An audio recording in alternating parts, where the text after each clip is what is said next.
This is fine? Yeah. It's okay with you? Sure. Let me just give me 1 minute to get my tape recorder set up here. Okay. Hold on 1 sec. I was trying to think what sort of problem she thought there might be. If I don't call you now, I'm going to go to sleep anyway. Okay, sorry about that. That's all right. Alright. Well, this seems to be going okay. So, I guess the thing I was curious the most about with the new record was the whole thing with the production. Yeah. What gave you the idea, like in the beginning, to do it this way? Was it a matter of, it came to you, or did you kind of like try to get that combination? I personally think it's the first decent sounding record we've made. Mm-hmm. I think a lot of our other records feature some very good songs, but I don't think that we, in a lot of cases, have done them justice. This time, we've long been of the opinion that American engineered records sound better than English engineered records. Right. That's a generalisation. There are exceptions to that, but generally that's true. I was listening to a Fugazi album the other day, and I'm sure that was done on a budget of 2.5p, and it sounds terrific. Mm-hmm. Just engineering sort of values. So we looked around, and we came up with the idea of Nico Bolas. Right. And then in the process of working with Nico, who's very famous for recording everything far too loud, being completely disinterested if you haven't got it in the third take. He's a feel man. He's not interested in anything other than feel and power. And then we got clear mounted to mix it, which is kind of complete opposite. And I think that we ended up with the best of both worlds. I think that the record sounds really fierce and live and exciting and loud, but it's very, very crystal clear. Mm-hmm. It was recorded with a live band. For a lot of it was recorded as a 4-piece. Sometimes it's a 3-piece. But there was no clicks used anywhere, it's all very much a live band feel. Right. Who is the fourth person? Adrian Portas, who's been our guitarist for the last 2.5 years. Right. He isn't our guitarist anymore. He actually left last summer. But he sort of stayed to record bits of the album that we required him for. Right. It seems like the album has a lot of, sonic contrasts. Like I noticed listening to it in my car today, there'll be parts where I have it up really loud because it was, very soft, and then it would just blow my ears off when it would get, more powerful. Yeah, I thought it was like a lot of good contrast. I think it's a more dynamic album. One of the things was that that's a good word. Consolation, Sun and Consolation, I think, was a good album, and a lot of that stuff we played live before we recorded it, and this stuff again, Impurity in between is kind of very studio-y album. We wrote it in the studio and recorded it, and before we'd really played those songs live. This one, on the other hand, again, with Sun and Consolation, it's really a live album. Every single song we're dying to play live, because they all just lend themselves to it. Are these songs fairly new, or have you been playing it for a while? We started really putting stuff together about December 91. We toured in December 91, and we did a Small Town Britain tour in 92, just playing tiny clubs unannounced. That was really good fun, actually. We went all the way up to the Shetland Islands and things like that. And we just played all these songs during 92, almost all of them. So when we came to record the album, we got a good idea of sort of dynamics and what worked and what didn't live. Did it, was it something where they understood what you wanted, Nico and Bob, or did you kind of just put the stuff in their hands? With Nico, it was a kind of... He came out and saw us in a tiny little club in Lausanne. We had 2 big festivals, one in Switzerland and one in Austria, so big headlining festivals, and in between we had 2 days off, and we kind of got bored. So there's this little club in Lausanne that we used to play years and years and years ago. We thought, let's go and play there for a night. It was boiling hot, and I was really ill at the time. Mm-hmm. And he came out and saw us there. And I think from that gig he got the idea we were a small club, hard rock act. And I think this coloured what he did, which isn't necessarily a bad thing. Is there a big difference between the way the record sounded before it was mixed and afterwards? I think Bob Clearmountain's skill is to sort out things. He works very fast. He was working on 2 mixes a day. And he's very, very quick, and he doesn't mess about, and everything's quite up front, and everything's very clear.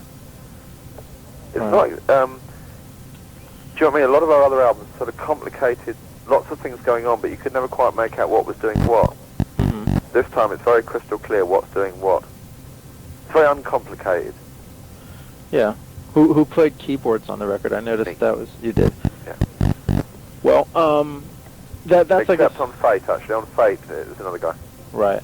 Are you going to have another second guitarist on stage as well, or? Yeah, we got our first date in the first gig for several months in 10 days' time, and we haven't actually decided on one yet.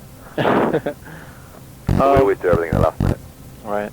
And Ed, the violin player, will be out with us doing keyboards again. Okay. And violin. Yeah, he's been with you for a long time, right? Since Stone Constellation, although there isn't actually any violin on this album. There's we did do some work with him. There's an EP that comes out in the summer in Britain. I don't know when it'll hit America, which is we call the Ballads EP, and it's got a couple of like 4 sort of quiet ballady type songs, a couple of which have got violin on. Are those all going to be all new songs, or? There'll be 3 new songs and Living in the Rose. Right. On that EP. I love the bass sound on that song on the record. That's a synthesizer. That's a synthesizer? Yeah. I've got this little 1978 Wasp. Remember those things? No. Little yellow and black plastic. They were the first sort of cheap bedroom synthesizer. Mm-hmm. And I've got one, and they're bloody brilliant. Everybody laughs at them, but they're fantastic. Put out fantastic sound. That's how you got that sound? I thought it was a bass. No, it's a mixture of a very, very fuzzy guitar and a very, very old-fashioned synthesizer. Huh. Putting out a ton of bottom end. Fantastic little thing. Well, that was it's really definitely sticks out. I mean, Yeah. as soon as I heard it, I was think like, that track really sonically. That track probably sonically the most interesting thing we've ever done. yeah, I could see that. I mean, it seems like every record or so you do something that's very like sounds really different to anything you've done before. Like I remember when White Coats first came out, it was like that. Yeah. And Green and Grey was really different. Wait till you hear the Ballads EP, mate. Well, being that I should get it out of the way. I'm doing this story for a guitar magazine. Yeah. So they're going to want to know all kinds of silly info about your guitar playing and what kind of guitar you use and how you get your sound and all that sort of stuff. So I guess I should get it out of the way first and see what you'd have to say about that. Well, I'm an SG man, born SG man. Mm-hmm. I never use anything else. I've got 3 different SGs. They all sound completely different, but they all sound like SGs. I don't know, I'm just an SG fanatic.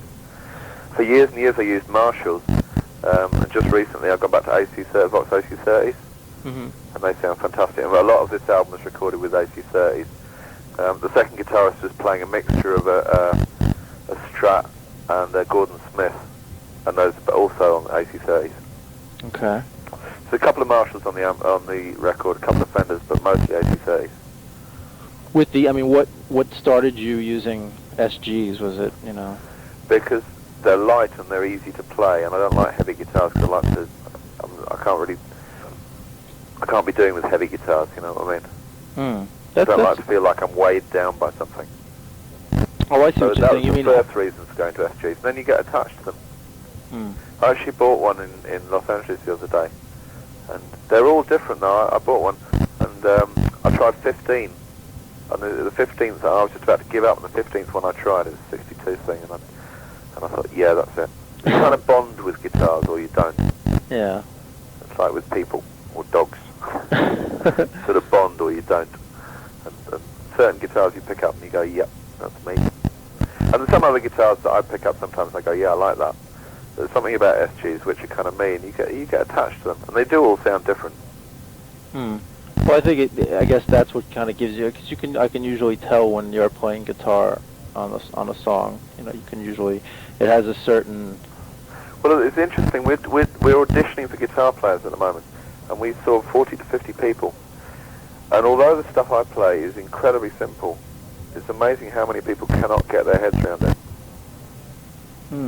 Well, you know why I think that is, because I was listening to when I was listening to the record today, I was kind of trying to think about how I would describe your guitar playing in the story, and I realized, your music is so much built around songs as opposed to, not that the actual playing isn't good, but it's kind of like you notice the songs, and Yeah. I think you have to really concentrate to actually pick out the different music because it all goes together really well.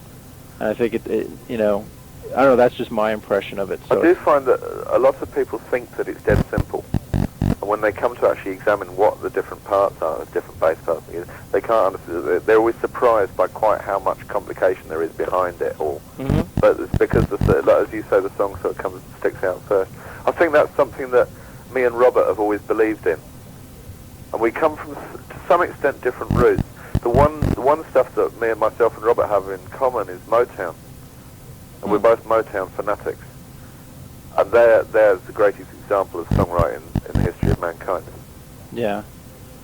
Plus, it's also a good example of where you notice the song first, so it kind of fits. And if you listen to the Motown arrangements, they're incredibly complicated, very subtle, and very well played, but you don't notice them to start with. Mm-hmm.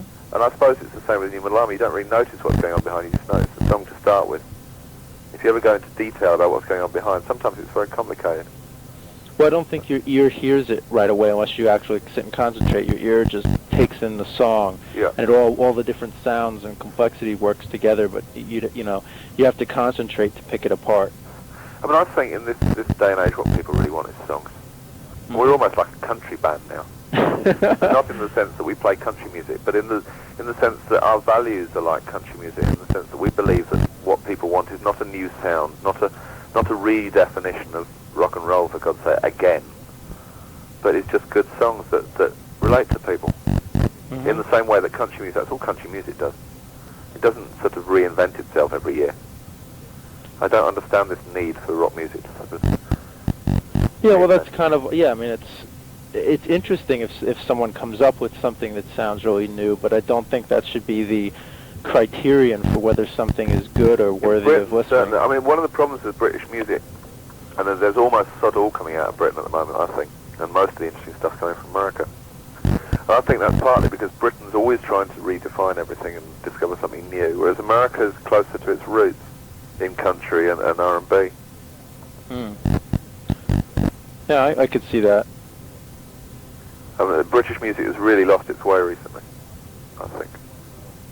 I don't know how... blowing my own trumpet for a second, I think we're one of the exceptions to that. Because we've got very firm roots and we're not scared to still be the same band that we were when we started off. Do you find it weird sometimes that, you've kind of stuck it out for all that time, a dozen years, and yet, Yeah, people think we're weird for it as well in this country. I don't think over here that's a problem. I think people in over America, here... we're still fairly unknown, to be quite honest. Yeah. I mean, but it must be kind of like, how are you regarded over there? I mean, obviously your fans are still there, but is it something... In the media, it's quite interesting. Another discovery I've made recently, especially with this record, and we've been working with Kimsey recently and a number of other people, is that almost 80% of the people involved in the creative side of music, the engineers, the producers, the other musicians and all those sort of people have a lot of respect for this band, and 80% of the media can't stand us. Well, interesting. That's weird. Yeah. How do you think about the whole thing with the changing record companies over here? I mean, do you think? I mean, I think that kind of it hurt a little bit because I don't think I think that some people I mentioned that this new record to whatever, they were like people who hadn't been caught up enough to buy Impurity on import. Yeah. And they were just like, oh, are they still around? Not that they don't they're still interested, but they were just kind of not aware that the band was still happening. I mean, in terms of our sort of career, I know that's a problem. But to some extent, we were still born in the States. Sure what I mean? Well, Capitol never really... No, they didn't. No. They never had their heart in it. With the new record company, let's see. I mean, the business side of things, at the end of the day, you talk about when you first start and you pick up your first guitar and you get in a group, you talk about making it. When we make it, and making it, as far as I was concerned in the very early days, going back 14 years, was making a living out of it.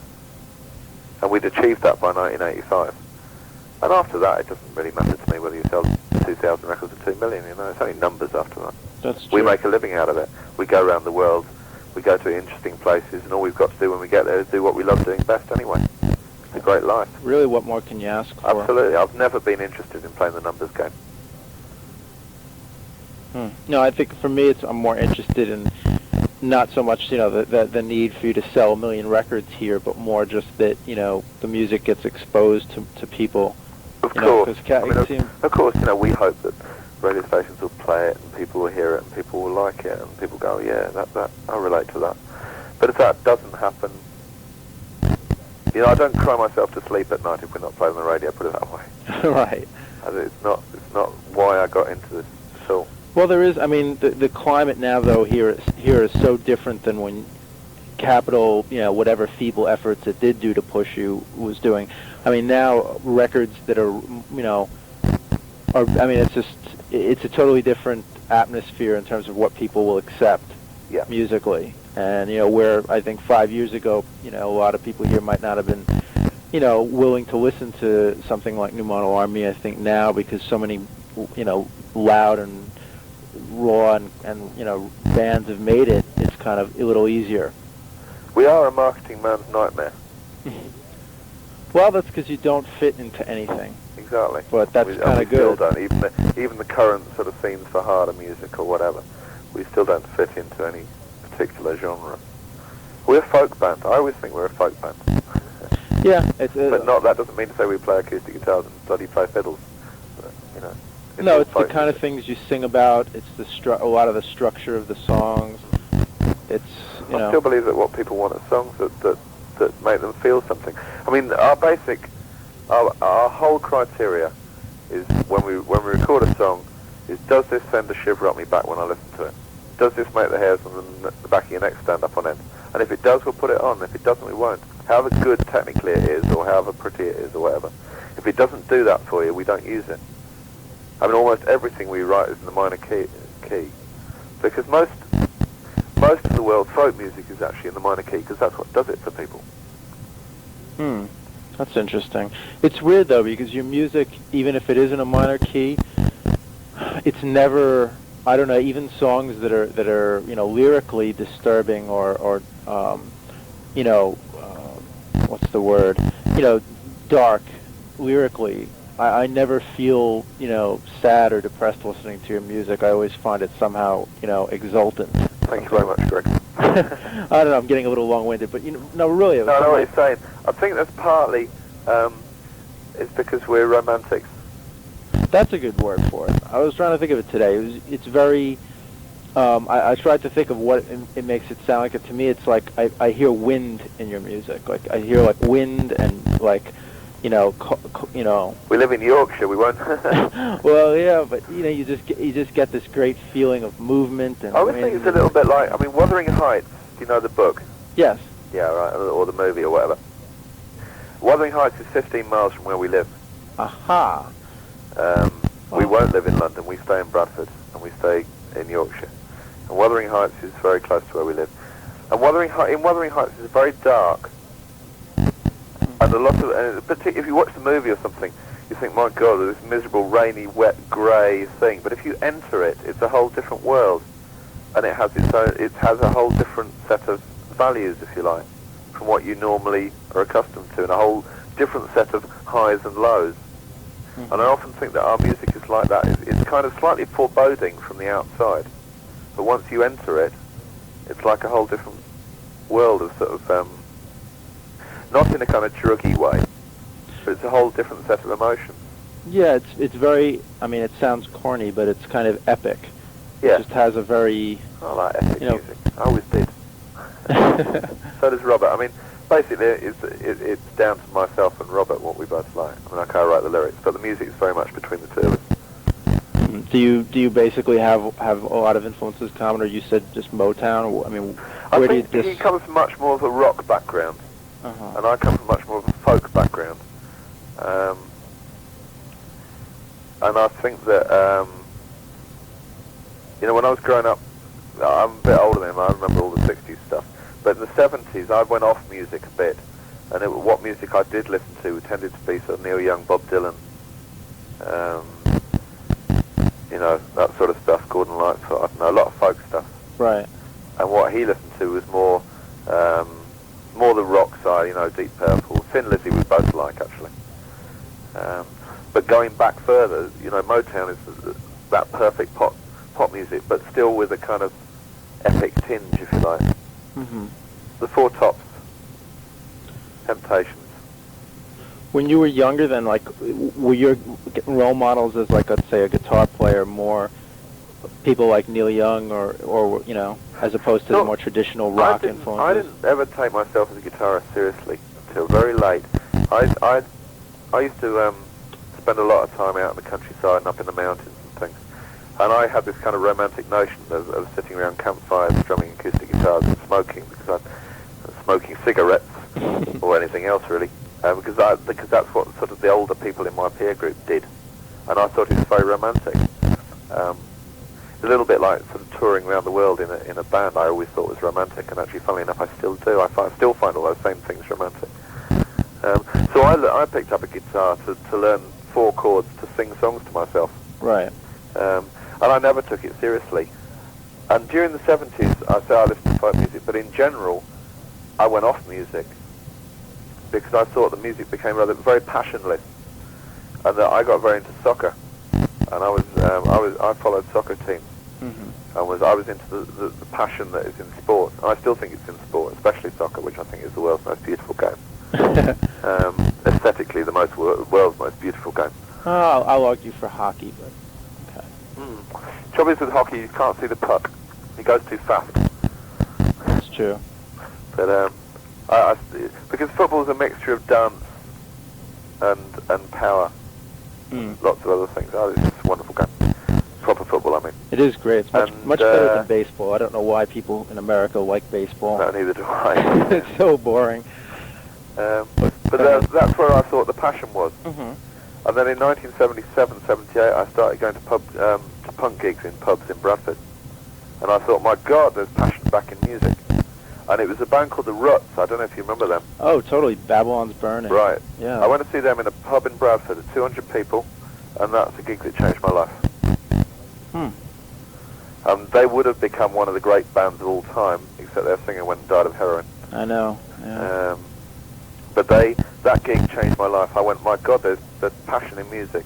And if I had a role model on as a front man, if you like, it would be Malcolm Owen out of The Ruts. Right. Yeah, they were a great band. They were a fantastic band. I even liked the reggae stuff they did. Yeah. I have some of those records too. But, well, that was an interesting time for British music, because if the strength of American music is where country collides with R&B and the black scene, then in England around the late 70s you got English rock colliding with reggae, with our own black scene, the Jamaican scene, right, and around the Clash and the Ruts and all that sort of stuff, and that was the same sort of thing happening in British music. I don't think Americans ever quite got their head around reggae. By the time Americans started to come around to reggae, Bob Marley was already dead, and it had already got very boring. That's true. Well, it's getting popular now, which is weird. All these years later, I think it's very dull now. It's a different kind of reggae, though. Yeah. It's more dance hall stuff. Yeah. But after I saw that gig, I thought I could be in a band. Mm-hmm. And then it's around the same time that I met Stuart, the first bass player, and Jules. Right. Well, bringing up Stuart, the thing I was going to ask too about guitar-wise is you saying that you didn't really consider yourself a guitarist. Then the first couple records seemed to me, the first 2 records especially that he was on, are very, very bass dominated.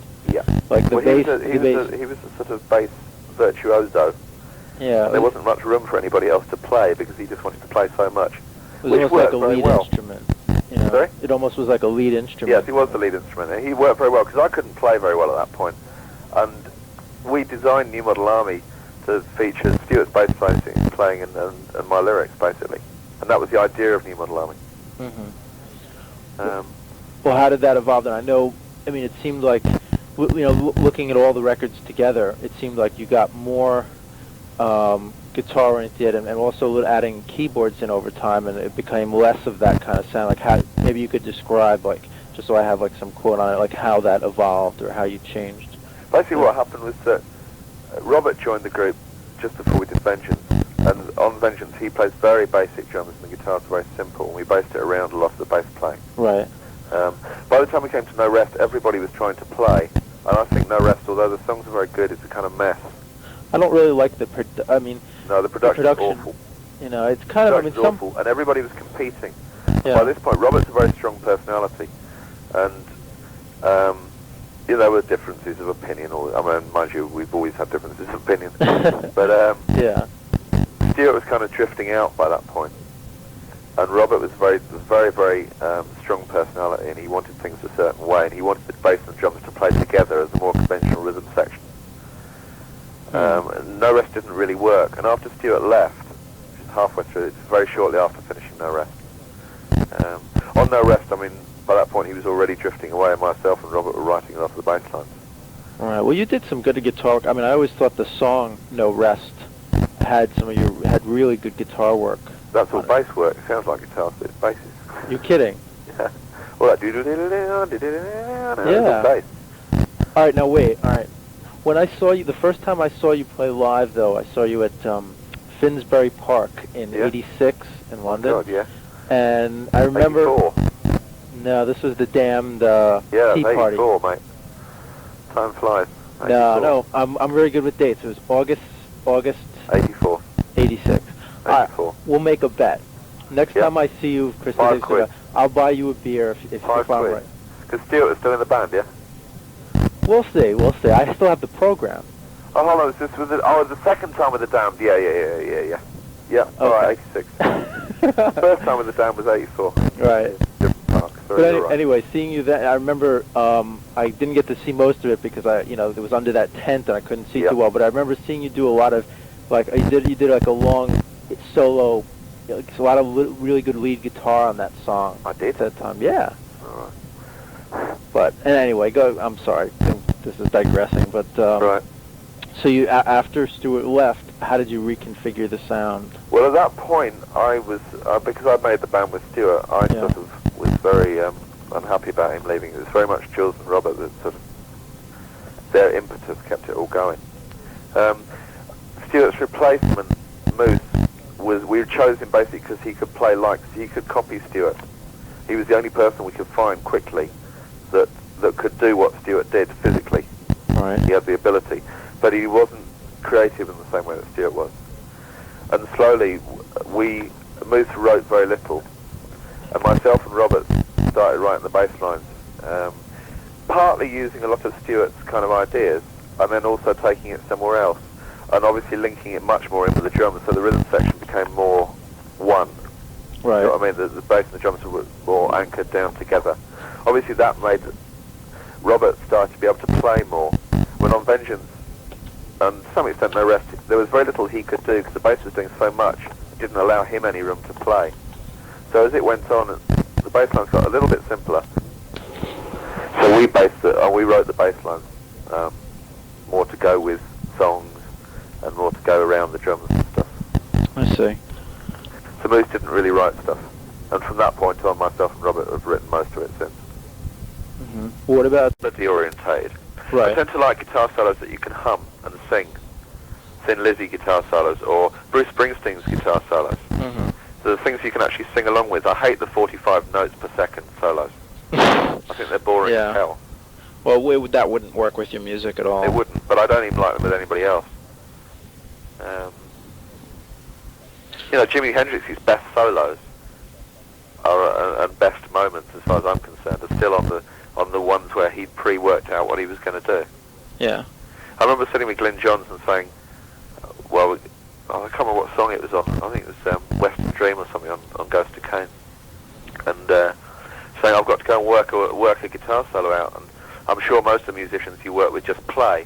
He says, no, only the crap ones. The best ones work it out first, what they're going to play. I think if you can, the best solos are the ones you can sing. Just like, it's part of a melody.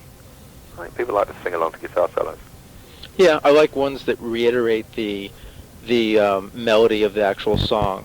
Well, sometimes that works really well. Yeah. And obviously, you can do it all the time, but I like that. Well, the guitar solos on this record we got out now, there are some. They're quite to the point, and you can sing along with them.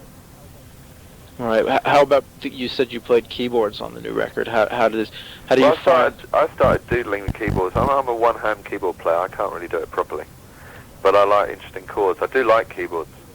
Well, you as did a all kind the. of backdrop. Didn't you do all the keyboard work on the Jules records? Yeah. Yeah. Yeah, So and White Coats and all the others. I love the world. I like keyboards. well, how do you? This is Again, it comes back to chords. I mean, I'm interested in chords rather than sort of flashy stuff. well. Interesting chords and keyboards. You can do all sorts of different chords you can do on guitars. Mm-hmm. They sound different. I guess like an important question is how do you like once you've written a song, how do you arrange it when you're recording it? Like, how do you determine like where you're going to like layer, the keyboard in, or whether you're going to like keep the guitar work very like I notice a lot of times, especially on the last couple records, there'll be songs where your voice kind of gets very, it sounds very naked and very like emotional, and you kind of just drop it a little bit. And a lot of times during those points, the guitar drops out. There's not much guitar, and then it comes in again, or it's very much in the background. Like, and I was curious how you constructed the songs and arrangement wise. I don't know. Just do it. Useless answer for you, Greg. I don't really know. I mean, it's just like it's all by instinct, isn't it? Yeah. If it feels right, you do it. Okay. I can see that. You try things all the time, and you go, "Oh, try dropping that out there. Oh, yeah, that works better."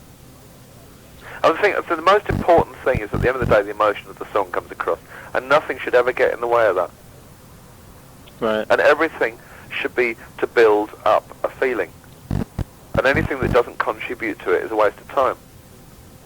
Everything is building to one point. It's all meant to be focused. You know what I mean? It focuses around the vocals.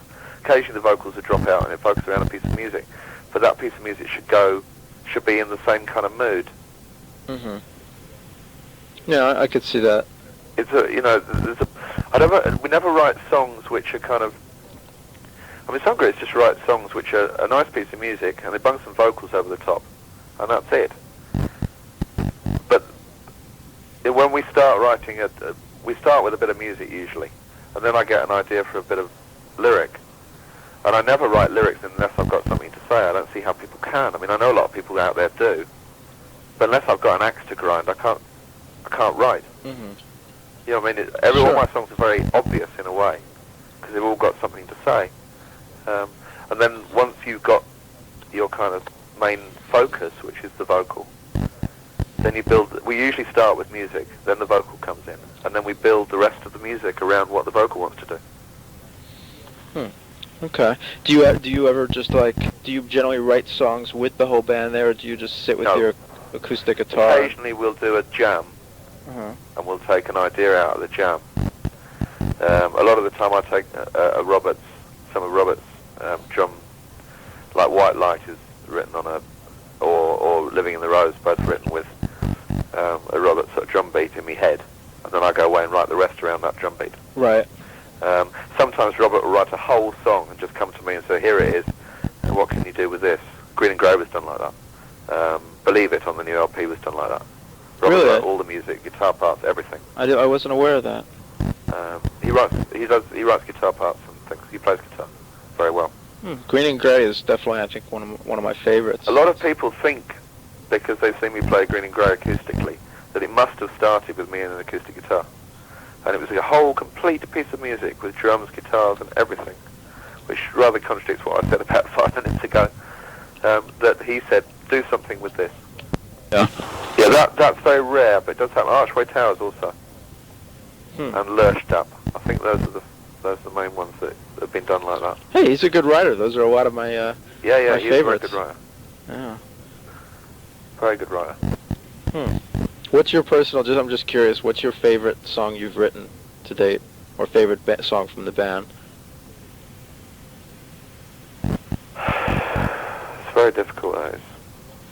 I don't know. I mean, for a long time, after we'd written White Coats, I thought, wow, White Coats is the ultimate. And then I wrote I Love the World, and I still think in many ways I Love the World is the ultimate. And then Here Comes the War, I think, is just, a lot of people said to me, that's the song you've been trying to write from day one, isn't it? Doesn't that encapsulate everything about New Model Army in one song? In some ways it does, you know. I've got lots of favourites. I like Believe It very much on the LP. I like White Light very much. Yeah, I think this record... I tend to like the ones that I think are the most special tend to be the big, grandiose, when you've really gone for broke on a big scale. Green and Grey, I Love the World, War, White Light. They're kind of epic. Yeah. I do like those. No, I think, yeah, I mean, it's weird. I mean, have you ever thought about putting out any sort of singles collection or something? I mean, there's just so many great songs there. There is a singles collection out in Britain. It was released after we left EMI. But a lot of the singles aren't often the best songs. That's true. I mean, you want to know what my favorite song is? Yeah. It's really weird. It's not like a single track or anything. I really still have a soft spot for the very first song I ever heard from you, which was Frightened. Well, there you are.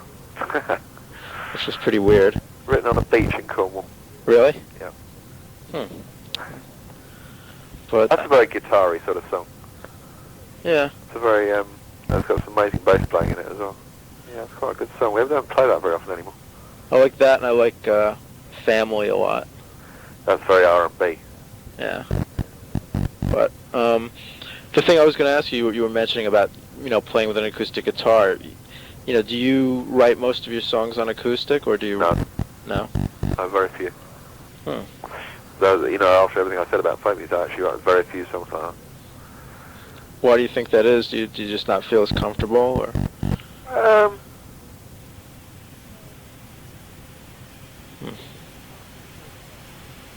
Can't seem to do as much. Right. Well, there's not as much texture, I guess. Yes, I think that's it. I mean, a lot of the songs on this album, I'm trying to go through them now. War was written with a loop from a jam we did, the doon doon doon doon doon doon, just from that. Right. And I just took the loop away on my 4-track and wrote the song. Fate was written on acoustic guitar.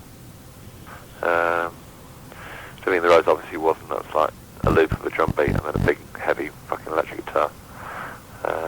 White Light similarly. Believe It, Robert wrote. Understand You's definitely electric guitar. My People was written on electric guitar. Yeah, Christy really likes that one. She was telling me yesterday. Which one? My People. She said that's her favorite. Oh, that's interesting. But do you like playing? Because I've heard a tape of a show you did, a solo show you did in Boston a few years ago. Yeah, it wasn't so good. It wasn't such a great show, but I really like it. Yeah, I do like playing acoustic guitar. I mean, often some of the songs that aren't written at all on acoustic, you sort of change and I mean, there's a song that's really obscure that's on No Rest called No Greater Love. Right, I know that song. And actually, you take that back to the acoustic guitar, it sounds brilliant. It wasn't written on that, but it actually sounds better than the record just back on an acoustic guitar. Some of them work really, really well on acoustic. Some of them I'd never dare touch on an acoustic. I Love the World, I'd never, know where to begin doing that on acoustic. Yeah. Do you usually just keep one track of guitar per song, or do you do any overdubs? We do overdubs. It depends on this album because there was 2 of us there. A lot of it was done live. Okay. There is a bad habit that bands get into where you double track everything. We've recently got out of that bad habit. Do you know what I mean? Yeah.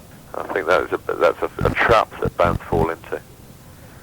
In theory, you get a bigger sound, but actually you just get more mess, I think. You have to lose some clarity there. Yeah. And it gets further away. It gets bigger, but it gets further away. One guitar is enough if you've got a decent sound. I think that often covers up a bad sound.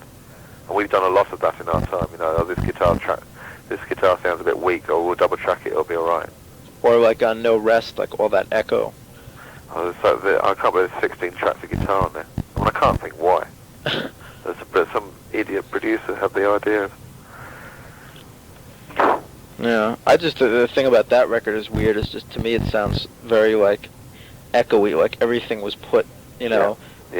through tons of echo. Everything was double tracked. Everything was put through tons of echo. A lot of people's favourite album still, but I don't see it myself. I think it's a mess. No, I mean I like the song, like certain songs Yeah. on it a lot, but just Yes, the I like- overall effect isn't that as pleasant to It's a listen lot to. of. It's quite interesting because we're writing. We're doing all our back catalogue LPs on mail order now, Really? and as part of the deal, we're doing brief notes on each LP and our experiences of making it. Apart from the fact, oh yes, we argued a lot and we nearly split up over this LP, and that happens on all of them. But on No Rest, it was like, in many ways, this album was the classic sort of mistake of the band exposed to too much time in the studio and too much technology for the first time. It's all the mistakes that all those, every band makes in that situation. Hmm. Well, We made Vengeance in 5 days, and there we were suddenly put in a studio, and you can spend 5 weeks. Well, that's you've got all this technology. You can have 48 tracks if you want, and you go crazy. that's what I think even sounds weirder is when you listen to No Rest and Vengeance back to back, because the first record sounds so stripped down and like, very almost flat in a way. Yeah. So those, it's kind of weird. Whereas the third album, I think, kind of got first got a good. It first got it together on the third album, but it wasn't Yeah. as good as it should have been. The interesting thing about the third album was that we fought Glyn Johns every step of the way, and he was trying to make us more musical and simpler and more straightforward. And then it wasn't as good an album as it should have been because we fought him so much. But we learned a lot in the process, and the next thing we did was go and do the Hex album with Jules. And we suddenly realised, and we suddenly learned to be musical. I could see that. And a lot of it was actually the experience of doing Hex with Jules, which kind of set us free from being New Model Army, or what we thought New Model Army ought to be. I love that album. Hex, yeah, I do too. Requiem is one of the few songs I've ever heard in my life that actually made me cry. I can admit that. Really? Yeah, there's only like 2 or 3 songs I think I've ever heard. I love that more than anything. And there's this place called Sawmill Studios, which I'm sure you've heard us talk about in the past, which is in Cornwall. And the only way you can get to the studios is in a boat up the river at high tide. And there's a lagoon on the side of the river estuary which fills up at high tide, and you can get the boat in. At low tide, you can't get in or out. You can walk through the woods. It takes about 2 miles. But you bring all the guitars and the drums up in a boat. And we first discovered that making the Jules LP, and I remember just the sound of Requiem echoing across this kind of lagoon. Wow. And actually that's where All Sun and Consolation was written there. And I remember also it's a bright January summer's day writing I Love the World. Just there. And it was a really, really special place for us for a couple of years. How are you treated in Bradford? I mean... Bradford? Yeah. I mean, do people... Like most people that have really outgrown their small town but decided to stay there, perhaps a bit like REM in Athens, we're treated by some people with great respect, by other people deliberately with less respect than they probably feel, do you know what I mean? To keep us in our place so we don't get above ourselves. Right. Type thing. And some people don't know we exist, you know what I mean? We're not really small town. I suppose we're sort of small town heroes. But I've got to confess that I don't actually go out a lot in Bradford. And when I'm not working, I spend a lot of time away in Ireland or places like that. Right. Or if I do plan to leave Bradford, I'll never come anywhere near London. But I think I was born in the countryside, and I've got to get back to the countryside. I'm not really at ease in cities, mountains and sea. I can relate to that. But do you have any tour plans for over here? Yep, I think we'll be there in June. Great. Yeah, I'm looking forward to it. I mean, I think that we did write off America after the Sun and Consolation experience, which was really bitter, I suppose. And we, because things were going so well for us in Europe, particularly in Germany, and we were sort of doing 30,000 capacity shows and things. Well, that one tour you did over here was just it was just done so poorly. Yeah, I know. And we sort of just thought, sod America. And of course we were mistaken. And we were getting lots and lots of mail still. And then Christie said, you can't write off America. We'll go back to square one. We'll go back to the little clubs. We'll start again. And we said, okay, we're going for that. We quite like playing little clubs.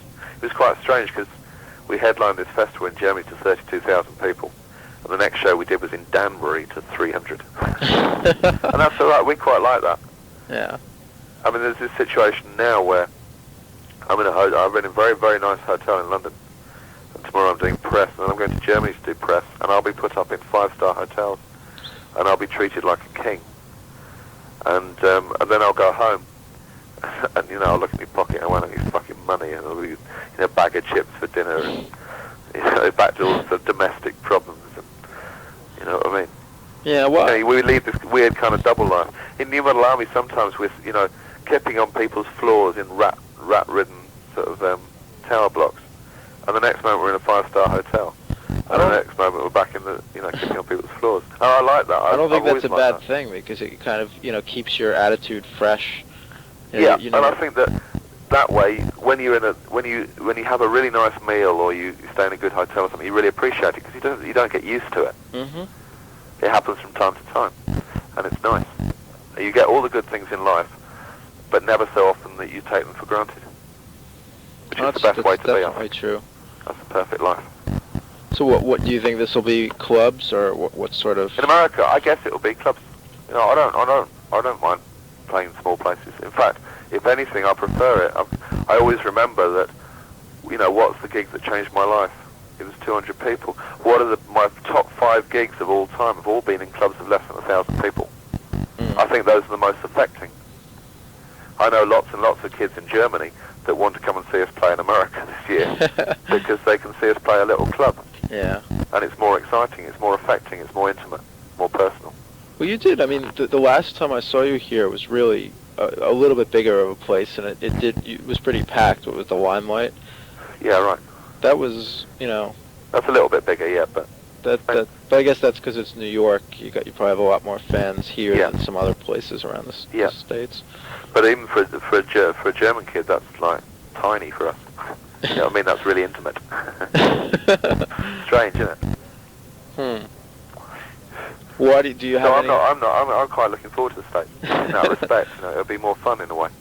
Do you have any kind of insight as to why you do so well in certain places? Like, what is it about Germany that just totally goes nuts for you? I think that the Germans are very serious people, but they're also inside. They're filled with angst and romance. Germans are very strange people. They're brilliant, and they're creative, and they're very fantastically well organised. But they don't want to be fantastically well organised. They all want to be bohemian artists. They're all terribly romantic underneath. Yeah.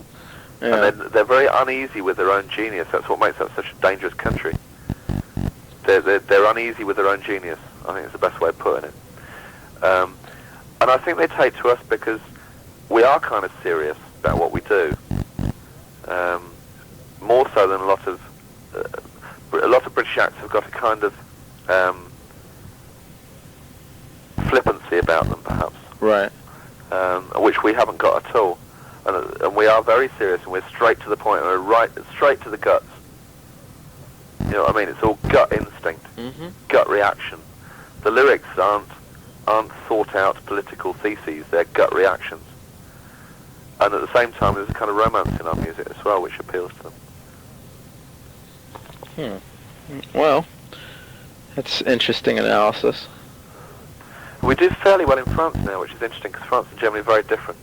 I didn't think people in France really went for much rock music. They don't on the whole, but considering that, we're starting to do quite well. France is changing though. So I like France very much. As a country, I like it a great deal.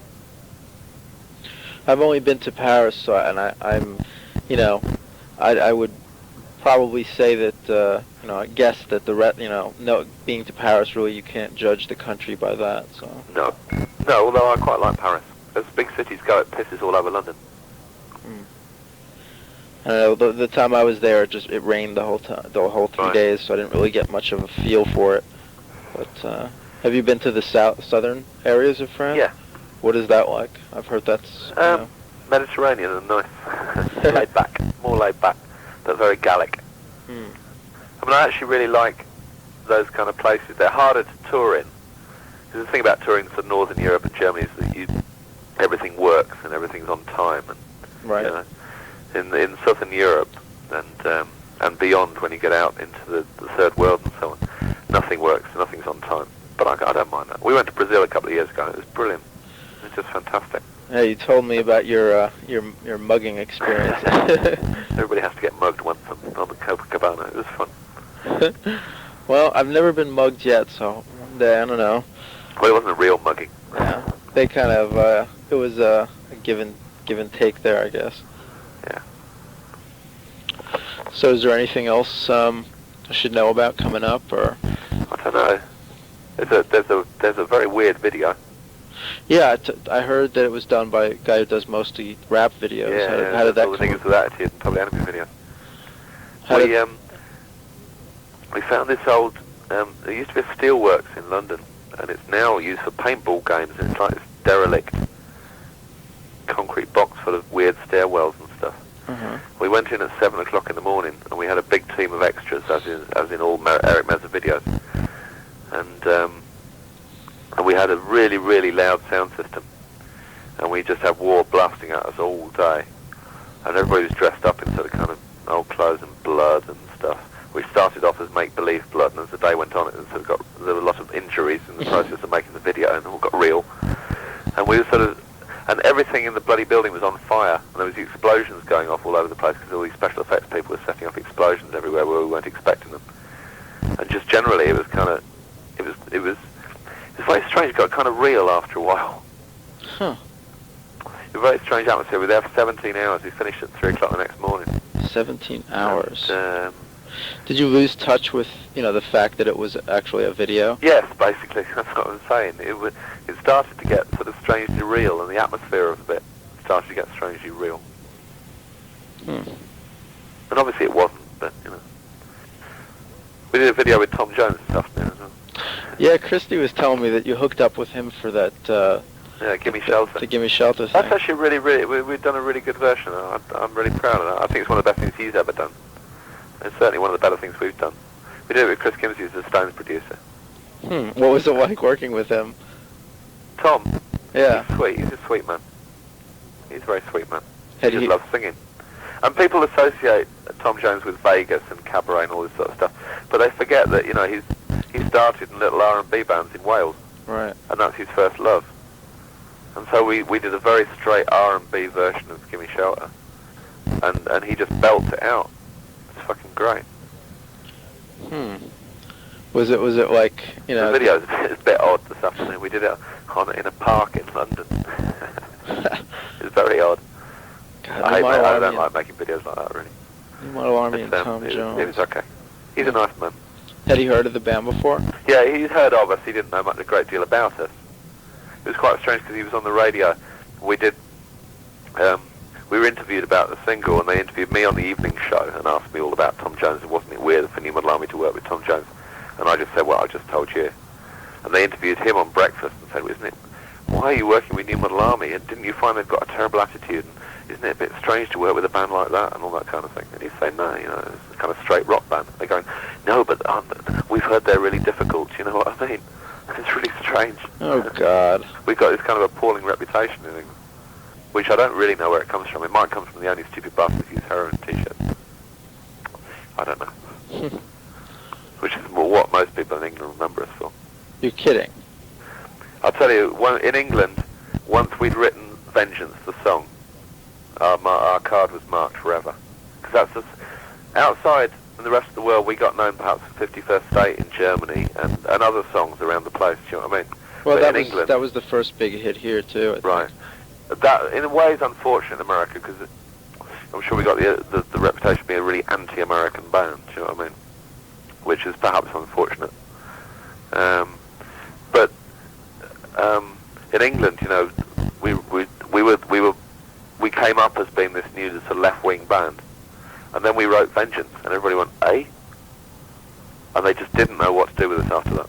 And that song scared so many people because it's so blunt. And after that, we were just conceived of as being a little bit dodgy by the left and the right. You know what I mean? Yeah, and I think tell me if I'm wrong, but isn't there a thing in England where if you have really fervent fans, the media or whatever, or people who are not into the band like to kind of use that as like a way to put the band down. A little bit, yeah.